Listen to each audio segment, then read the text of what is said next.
Jobs are not suppose to make you rich. एक बार jobs का नेचर समझते हैं।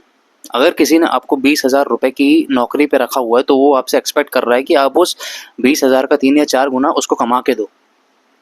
बिकॉज आप जॉब कर रहे हो, बट आप जिसके लिए जॉब कर रहे हो, जिस कंपनी में हो, वो बिजनेस कर रहा है। वहाँ पे it is all about returns. और आपकी जॉब में जितनी भी चीज़ें होती हैं, आपका प्रमोशन होना, आपकी जॉब सिक्योरिटी, सब इसी चीज़ पे डिपेंड करता है कि आप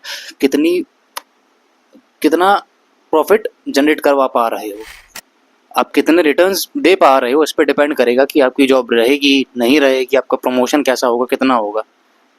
और सेम यही चीज़ होती है जब ले ऑफ्स होते हैं या जब किसी को जॉब से निकाला जाता है। हमें लगता है कि कुछ पर्सनल दुश्मनी है या कुछ है, वो कुछ केसेस में रहती है, पर मेजॉरिटी ऑफ द केसेस में अब आपका जो रोल है, या तो वहाँ से जो रिटर्न्स है वो नहीं आ पा रहे, या तो जो रिटर्न्स है वो दूसरी जगहों से आ सकते हैं, इसलिए आपकी जॉब जो है वो गई।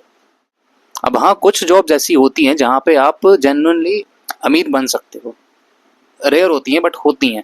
और वहाँ पे भी आपको अपने फाइनेंशियल बहुत ही स्मार्टली मैनेज करने होंगे कि कितना खर्च करना है, कहाँ इन्वेस्ट करना है। तो ये सब आपको करना होगा, तो आप कुछ सालों में जाके एक अच्छी लाइफ जो है वो एक्सपेक्ट कर सकते हो। But majority of the jobs उनमें ऐसा नहीं है। वहाँ पे आपको इनफ इतना दिया जाएगा कि आप वहाँ पे काम करो और आपकी लाइफ जो है वो चलती रहे। This is the reality for majority of the jobs. तो ये एक्सपेक्टेशंस होना अपनी जॉब से कि आपकी जॉब आपको अमीर बना देगी, ये एक्सपेक्टेशन ही गलत है, क्योंकि सिस्टम वैसे चलता ही नहीं है। जॉब्स का काम है ही नहीं आपको अमीर बनाना। हम दो तरीके से पैसे कमाते हैं।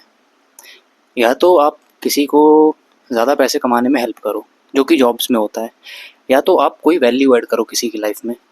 ठीक है, अब वो वैल्यू कोई सामान हो सकता है या कुछ दूसरी चीज़ हो सकती है। जैसे कि डॉक्टर्स भी वैल्यू ही ऐड करते हैं जब वो किसी का इलाज करते हैं, और उस वैल्यू के लिए आपको इंसान जो है वो पे करता है।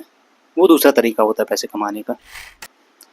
हम आज से कुछ साल पहले की बात करें तो उस समय पे जॉब्स इनफ होती थी। अगर आपके पास एक अच्छी जॉब है, मे बी 30-35,000 तक की, तो आप एक अच्छी लाइफ एक्सपेक्ट कर सकते थे। आप एक घर खरीद सकते थे, आप घूमने फिरने जा सकते थे, आप एजुकेशन अफोर्ड कर सकते थे। आज के टाइम में इट इज़ नॉट। कॉरपोरेट में जॉब सिक्योर नहीं है। ठीक है, जैसा कि अभी हम देखते ही हैं ले ऑफ्स वगैरह कितने होते हैं, वहाँ पे जॉब सिक्योर नहीं है। जहाँ पे जॉब्स हैं वहाँ पे पैसा है, चलो मान लिया, बट महंगाई इतनी तेज़ी से बढ़ रही है कि आप कोप अप नहीं कर पा रहे हो। सैलरीज उतनी तेज़ी से नहीं बढ़ रही है, इतनी तेज़ी से महंगाई बढ़ रही है। तो एक ही अब चारा रह गया है कि आप उन जॉब्स के साथ में कुछ एक चीज़ ऐसी करो जहाँ पे आप उस वैल्यू के बदले मनी ले सको, क्योंकि वो एक ऐसी चीज़ है जिसको आप अपने हिसाब से एक्सपेंड कर सकते हो, जो कि स्केलेबल है। आपकी जॉब स्केलेबल नहीं है। जो जॉब आपको आज 50,000 दे रही है वो बाद में 55 देगी, 60 देगी, पर वो स्केलेबल नहीं है जॉब।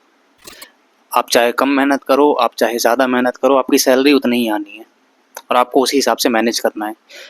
अब हाँ, ये चीज़ जो है इट इज़ डिफ़िकल्ट। हाँ, मैं मानता हूँ बिल्कुल, टाइम्स जो है वो बिल्कुल चेंज हो चुका है, बट अब यही रास्ता रह गया है। हाँ, एक एक्सेप्शनल चीज़ ये है कि आपको कोई बहुत ही हाई पेइंग जॉब मिल जाए जहाँ पे आप 10 साल या 15 साल रह लो, कि आप अपना एक अच्छा पोर्टफोलियो बिल्ड कर लो, कुछ बिल्ड कर लो अपने लिए चीज़ें। बट वो चीज़ें बहुत ही रेयरली होती हैं चीज़ों के साथ, और वहाँ पे एक लक फैक्टर होता भी है। सो माय सजेशन इज़, जितने भी लोग अभी जॉब कर रहे हैं, स्टार्ट एक्सप्लोरिंग कि आप किन उन तरीक़ों से वैल्यू के बदले में मनी ले सकते हो, बिकॉज़ फ्यूचर में it is going to benefit you. जहाँ पे जॉब्स अनसर्टेन होंगी वहाँ पे एक वो रास्ता होगा जहाँ पे आपका थोड़ा कंट्रोल होगा, जो कि आपको हो सकता है कि मुश्किल समय में बहुत हेल्प करे। सो अगर वीडियो अच्छा लगा हो so please like, share and subscribe.